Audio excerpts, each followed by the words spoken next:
We make quite the team, Sue. Oh, I know. Your fingers, my eyes. What are you going to do next? No. My family calls it my superpower. It's my ability to see value in things that other people might overlook.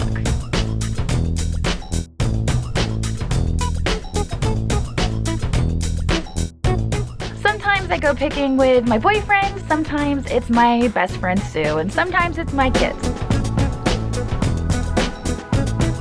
But at the end of the day, it's all about having fun and hopefully just maybe making a profit. Okay, as I told you guys, Sue is still here. We've just had our time cut short because of Ashton's basketball, but hi, here she is. And we're about to talk about lamps. You have asked about this lamp that we bought This was Christmas 2017. So talk about embarrassing. This was my present to Jocelyn 1 year and 2 months ago. She is finally getting it today. And it is beautiful. And it took a lot of picking of the different, well, we'll get into that. But it is a masterpiece. Oh, but here is my present from Jocelyn this past Christmas. And much as it humiliates me to say this, that one was done in 2 weeks. So, yeah. Plus, while we are on the subject of lamps, just to show you, anything can become a lamp. This is an old voltage meter, and I turned that into a little steampunk lamp. So the skills you learn today, you're going to be able to apply in the most creative ways you choose. And this over here, do you want to talk about what this is? Okay, now I'm sure most of you will remember a few weeks ago we went to a thrift store. We got a $6 lamp. So, what are we looking at? Looks modern to me. But it is kind of nice. It is. Yeah, I'm pretty sure it's modern. But that is a nice lamp. A really ugly $6 lamp. Well, here is the base that it was on. Way too big. Does it look familiar now? Oh, we're not done yet. The giant vase cap. What about now? That shakes all over it. Yeah. And then this shade. And since this shade does so well on Jocelyn's lamp, you can see it's significantly oversized for this lamp. This was just a mess. Or, you know, if we want to quote our friend Greg, it was a shiver in search of a spy. Now we're going to turn it into something really nice. So, let's get started. First of all a lamp is a power cord, which we got here, going through some sort of housing that's just to keep the wire secure, with something decorative surrounding it and a bulb on the other end. Bing, that's it. So, we're going to put this together. The person who originally made this lamp was probably not experienced. That hole is significantly off-center, and if I turn it around, you can see how off-center it is. So that presented some challenges, because we need a base to go over it, and there was no way I could just drill a hole through the center of the base that would be sitting like this. So we had to do this. And because this is loose here, we're going to glue this in, and that's step number 1 on this lamp. Now, I've got my glue gun all set up. We're not going to have to do too much, just a couple little dabs of glue just to hold it in place.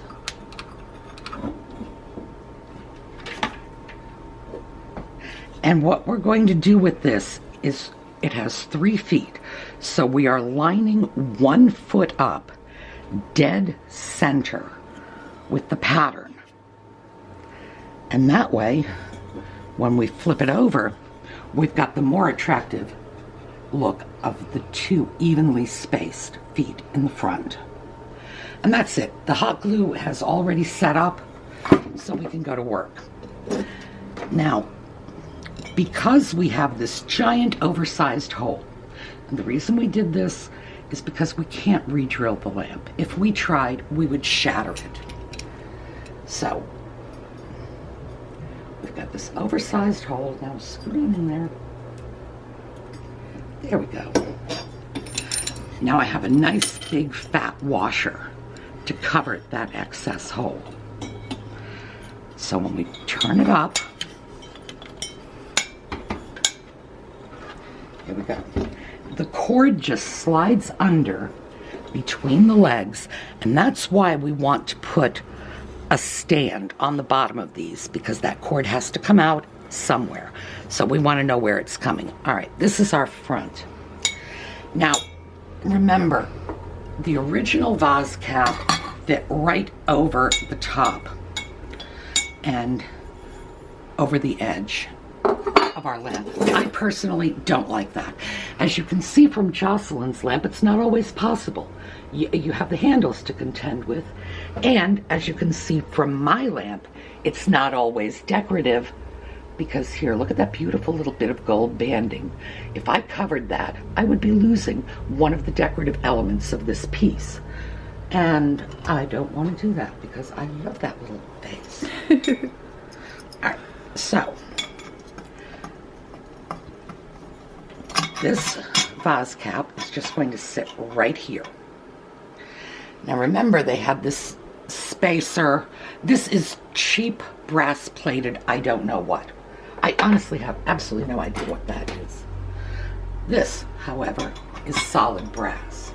So we're replacing it with something nicer. And that's our little spacer. And this is actually a little nut. It's decorative. And we don't need to worry about the fact that we couldn't get a pair of pliers to lock onto this thing. The reason for that is when you're dealing with porcelain, you never want to tighten any more than just hand tight. Come on, will you just line up there? Why would I would offer to help, but my fingers aren't working the way they used to work. Oh, that's okay. For me, I just cannot see to get this little... Oh, there we go. We make quite the team, Sue. Oh, I know. Your fingers, my eyes. What are you going to do next? No. We should call the dog out here. Maybe she can help. Oh, good. Look at that. That would be fun. There we go. It really does fit. See, I didn't lie to you. Now, the next thing I want to do is I want to check this. And you know what? Oh, see, I'm going to hate myself for this. Oh, no. I don't like that. Don't do it. Oh, I know I'm going to take it off. Don't do it. That's one of the things when you're putting together a lamp. You end up making a lot of on-the-fly judgment calls. And I want to take up just a little bit more space. And the way I'm going to do it is with this.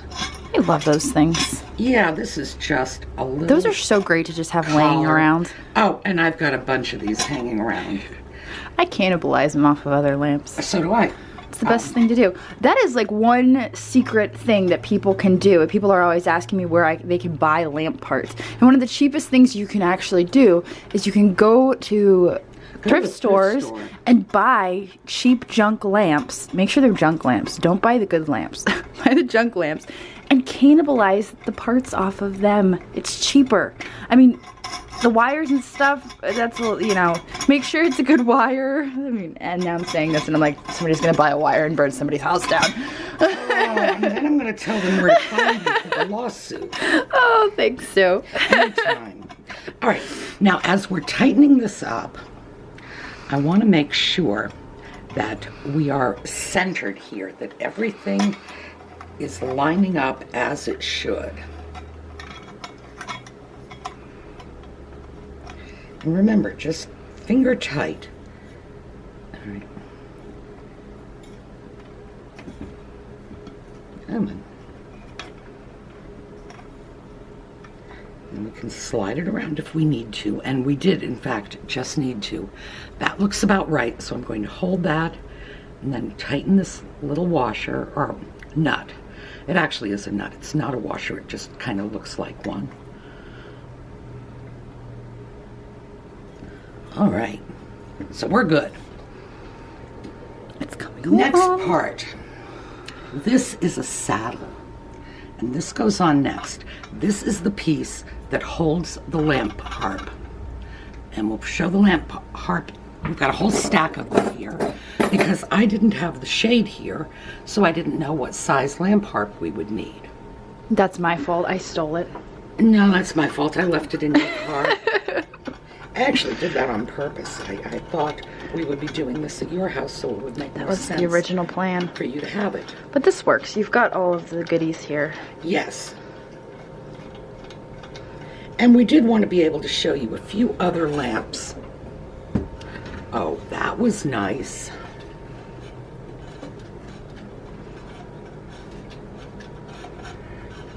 I'm just going to yank you up a little more. There we go. Okay. Now this is the bottom of our socket. Sockets come in two parts. The bottom and then this, which is the business end of the socket. And if you look at this, you'll see there are two screws. And these wires, any electrical wire is actually two wires held together in this plastic cable. So what we're going to do is get a screwdriver. You loosen your screw, wrap your wire around, and remember, you're going to wrap from left to right because that's how you tighten. If you do it the other way around, when you screw it, you may actually be undoing your connection. Then we just tighten it up. Are you tight? Go over here to this little bugger. Same thing, wrap left to right.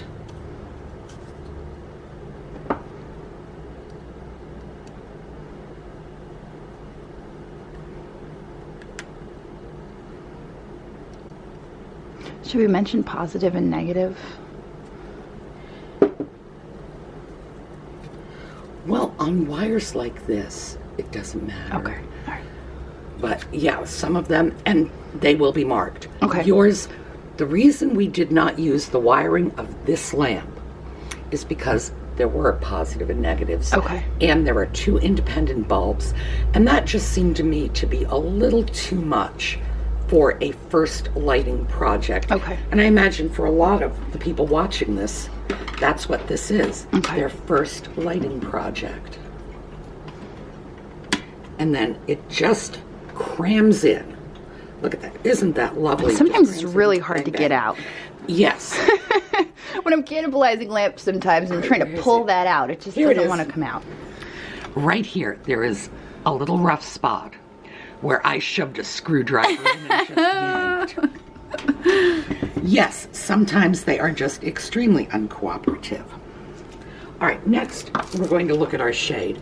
And as you can see, this is much better for this lamp in terms of the size. But we're going to, well, we will take our plastic off this thing later. Mostly because my hands are probably very dirty from all that. So take a look at what we want from a harp. Looks about the right size, right? Yeah. The harp just drops into place. Couldn't be easier. The lamp sits on the harp. Is that a little tall? Do you want something smaller? Is it?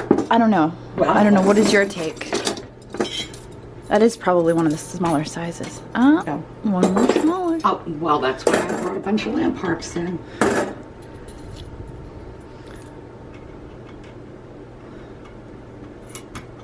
Once again, and this one has little locking nuts. Just drop it down on top.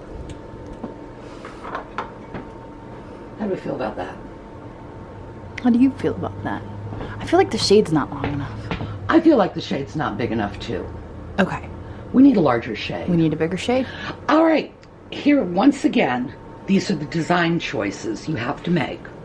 when you are putting something together. We are going to get a bigger shade. Now the viewers have asked me before, how do I decide on a shade for the lamp? Well, for one thing, when I purchased this, I didn't have the lamp with me. No. And we were kind of guesstimating. It was like, oh, this will be good. This is a little small. And the reason we determine this is looking at it from this angle, you can see the socket. It's good to have the shade come down over the socket. And we do not have any smaller lamp harps, I don't think. Because that's the other way. If we were determined to use this shade. But even that is a really small lamp harp. I think they're pretty hard to come by any smaller than that. I mean, that's probably one of the smaller sizes. Here. Unless you have one like that. A very small one. However, the reason I did that was because I specifically wanted a smaller shade, and I went out of my way to find that. Jocelyn and I knew what shade we wanted. Yes. We knew we had, amazingly enough, exactly the same picture in our heads. It's the when perfect that shade. glass, when that lamp was just, a vase. Yeah. All right, so we're going to put this on temporarily. Then we're going to go shopping, and we're going to find a new shade. Our mission for a lampshade today was a success.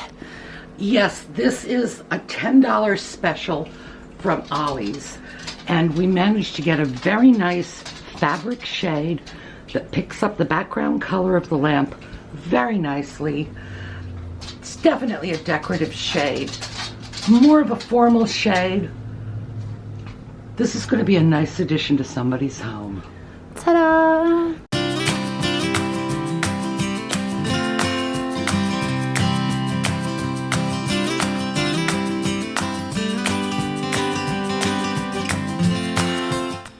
Don't forget to like and subscribe, and if you've spotted something that you just can't live without, don't worry. I've put a link to our Etsy store down in the description.